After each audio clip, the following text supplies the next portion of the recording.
Aintzinan, urrutiko herri hartan. Arazo bat izanez gero, basoan biltzen omen zen jendea. Leku eta ordu jakin batean. Eta sua pizten zuten. Egur egokia erabilita. Eta kontalariek, hitza hartuta, kontuak kontatzen omen zituzten. Esan nahi da kontakizunak, dela mitoak edo ipuinak, dela igarkizunak, parabolak, edo elezarrak, hitzetik hortzera. Errituak eta liturgiak ezin hobekiago zainduta.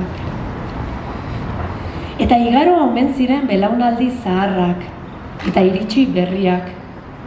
Halere, jendeak arazoak zituenez, eta mundua interpretatzeko beharra, jarraitzen omen zuten biltzen basoan. Jada, ez zeukaten ordu eta leku zehatzik biltzeko. Ez egur jakinik sua pizteko, baina sua pizten zuten, eta kontuak kontatzen jarraitzen zuten kontalariek, eta arazoak bideratzen. Eta igaro omen zen denbora zaharra, eta iritsi berria, eta jendeak jada, ez omen zekien ezer. Ez omen zekiten zein ordutan bildu, ez zein lekutan elkartu, ez zein egur erabili. Ez da ere sua nola piztu. Gauza bat salbu. Kontuak kontatzea. Eta etorri zen aro modernoa. Eta berdin jarraitu zuten. Ona Leon Felipe poeta zamorarraren hitzak. Garai baten lekuko poema batean islatutakoak. Nik ez dakit gauza asko, egia da. Baina esaten dut ikusi dudana, eta ikusi dut. Gizakiaren sehaska kontuekin kulunkatzen dutela. Izakiaren garrasi larria kontuekin itotzen dutela. Gizakiaren ezurrak kontuekin lurperatzen dituztela. Eta gizakiaren beldurrak kontu guztiak asmatu dituela. Nik ez dakit gauza asko egia da, baina kontu guztiekin lokartu naute. Eta aro postmoderno honetan ere berdin jarraitzen dugu. Jada galdu ditugu erritu zaharrak eta liturgia jakinak, baina arrotz sentitzen garelakrik munduan hitza hartu behar izaten dugu.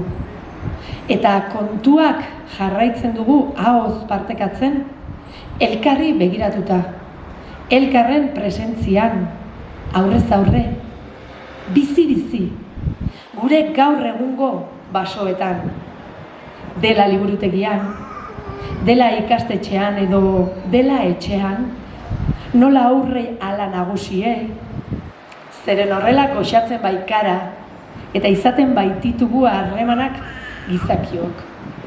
Eta ardazten ditugu kulturak, eta aurkitzen diogu bizitzari zentzua, eta aurkitzen bizirauteko eta jakinduria transmititzeko behar dugun igurtzia.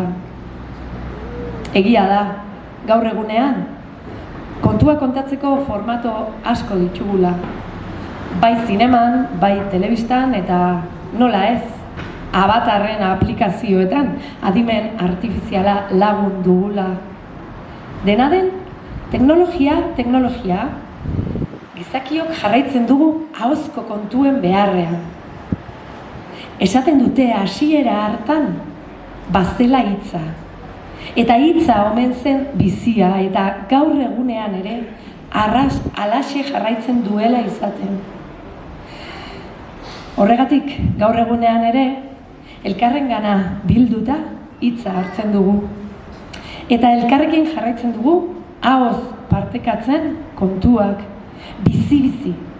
Zeren ahoz kontatzerakoan, beste gustu eta aroma bat hartzen baitute kontuek. Hots, beste gorputz bat, beste begi, arnasa zein presentzia hurbil bat. Hain hurbila, ezen ukitu egiten bagaituzte, instantean ukitu ere, zuzen. Gorputzetik gorputzera, bitarteko pantailari gabe. Aintzinako jendea ukitzen zuten bezala, askotariko emozioek gidaturik. Dela beldurra, edo dela tristura, dela haserrea edo dela poza. Orain lilura, orain misterioa eta orain sorpresa. Harik eta unkituta geratzen garen arte. Erabat eder minduta. Begiak zabalik. Mundu honetako gizakiak garelako. Esan nahi da, haragizko humanoak. Peio Añorga idatzia.